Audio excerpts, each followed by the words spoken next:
Salut, j'espère que tu vas bien. Bienvenue chez PrepaMaker. Aujourd'hui, on te propose de comprendre comment calculer l'énergie d'un photon de fluorescence X lors de la désexcitation de l'atome. Donc, comment ça va se passer? Ici, évidemment, on s'intéresse à une annale du PC, donc on s'intéresse à la biophysique du PC, UE11. Et on va corriger une annale de 2023, question numéro 2. On nous a proposé un schéma de désintégration qui est représenté donc ici. Et on s'aperçoit que il nous est demandé de calculer quelles seraient les énergies des rayonnements X émis après le réarrangement des couches électroniques qui seront détectées lors de cette désintégration. Donc, ce schéma de désintégration nous montre que du chrome 24 va se transformer via... Alors, on a fait dans une autre vidéo, le QCM1, on a montré que la transformation du chrome 24 en vanadium 23 ne se faisait que par capture électronique. Et cet atome va arriver, enfin ce noyau va arriver dans un état excité s'il prend le chemin que je représente ici en rose, il va y avoir une désexcitation, probablement une émission d'un rayonnement gamma. Le rayonnement gamma va aller taper des électrons du cortège électronique, il va les éjecter, ça va devenir des électrons de conversion interne. Je vais avoir une lacune dans le cortège électronique. Et donc, l'atome va être excité. Et pour eh bien, le réarrangement des couches électroniques, il va y avoir deux phénomènes que tu connais et qui sont en compétition. Soit le phénomène de fluorescence X, où tu as des électrons qui passent de niveaux électroniques vers d'autres niveaux électroniques, ou alors le fameux électron auger. Voilà, donc ici on s'intéresse uniquement au rayonnement X, donc aux énergies des photons de fluorescence X. Et pour ça, alors tu sais que pour faire cette chose, il faut que tu calcules eh bien, l'énergie des différentes couches. Tu sais que cette énergie est négative, donc tu vas calculer l'énergie des électrons sur les différentes couches. Suivant une formule bien connue, tu vas faire l'approximation du modèle de bord. Tu le sens directement, ça t'est pas directement dit dans cette annale, mais tu sens que on considère que la constante d'écran comme nulle. Tu te rappelles que pour calculer l'énergie des électrons sur une couche n, eh bien, tu as la formule bien connue que tu as déjà vue en première avec, quand tu as découvert le photon. Tu sais que En est égal à moins 13,6 z carré sur n carré, et même je te rajouterai ici moins b, la constante d'écran, le tout au carré. Ici, on a décidé que cette constante d'écran valait 0.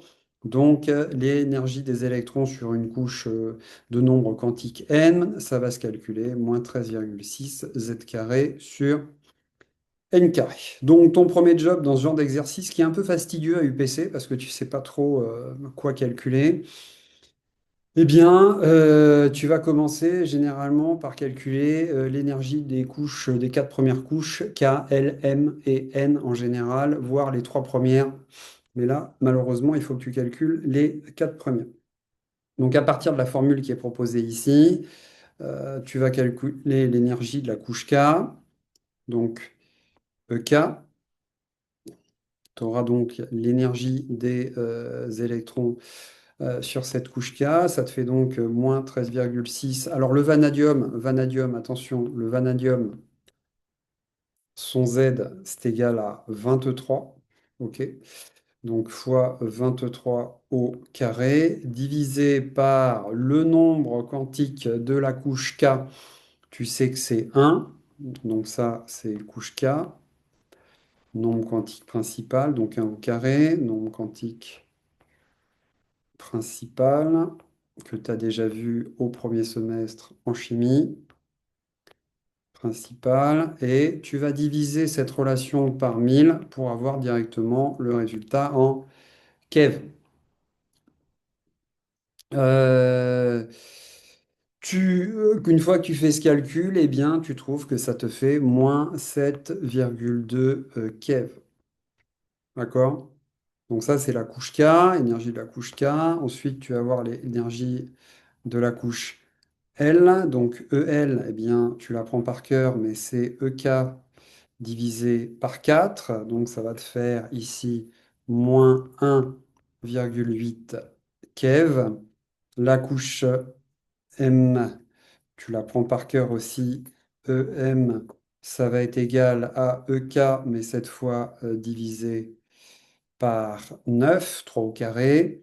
Ça va te faire moins 0,8 keV. Et ensuite, tu feras la couche N, tu en as besoin dans cet exercice. Et tu verras que ça nous fait EN qui est égal à EK sur 4 au carré, parce que le nombre quantique principal de la couche N, c'est 4. Et tu obtiendras moins 0,45 keV. Donc là, on est passé par l'énergie des électrons sur les différentes couches. Et donc, il faut que tu essaies de trouver les différentes énergies des photons de fluorescence. Donc, les photons de fluorescence, ils correspondent à une émission, une désexcitation de l'atome. Donc, a priori, ben, tu as les ordres de grandeur des énergies de chaque couche. Il faut que tu vois à peu près lesquelles pourraient donner 5,40, 5,87. Donc, tu es entre 5 et 7. Étant donné que l'énergie d'une, par exemple, si je te fais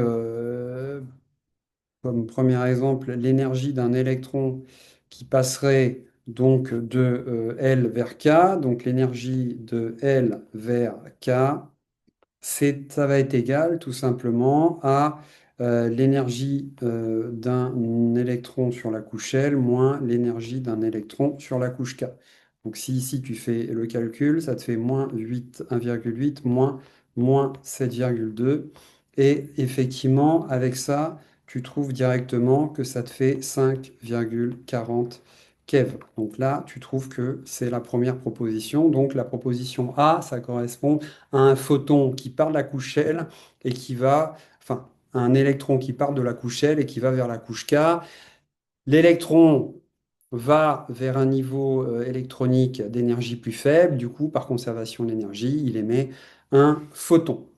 Ensuite, si tu fais l'énergie entre cette fois un électron de la couche M vers un électron de la couche K, eh bien, tu vas avoir un électron E, M vers K.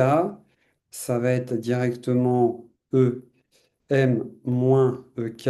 Et cette fois, ça va te faire, eh bien, moins 0,8 moins 7,2, ce qui va te faire eh bien, si tu fais ce calcul, ça te fait 6,40 keV. Donc, ça correspond à la proposition C. Et ensuite, si tu fais le dernier, dans une autre couleur, en noir, si tu veux pas un électron qui passe de la couche N vers la couche K, cette fois, si tu fais E de N vers K, tu vas avoir EN moins EK, ce qui te fait moins 0,45 moins 7,2, ce qui va te faire 6,75 keV. Et ça, tu ne l'as pas. Donc, c'est pas proposé. Donc, n'existe pas. A priori, les seules bonnes réponses, ce sont les réponses A et C. Tu t'aperçois que si tu fais des transitions électroniques avec ben, les autres couches électroniques, en particulier toutes les transitions électroniques vers L, bon, bah, tu vois que par définition, elles auront toute une énergie inférieure à 1,8, celles vers M auront toute une énergie inférieure à 0,8. Donc, tu sens directement ce qu'il faut que tu sentes à travers cet exercice, c'est que vu les valeurs qui t'étaient proposées comme énergie de photons de fluorescence X, tu sens qu'elles étaient élevées et que c'était forcément des transitions qui aboutissaient à la couche K. Donc, ici, pour ce QCM, les propositions A et C sont correctes. Merci d'avoir suivi cette résolution de QCM. J'espère que ça t'a permis de comprendre comment on calcule l'énergie d'un photon de fluorescence X. Et je te dis à très bientôt sur PrepaMaker.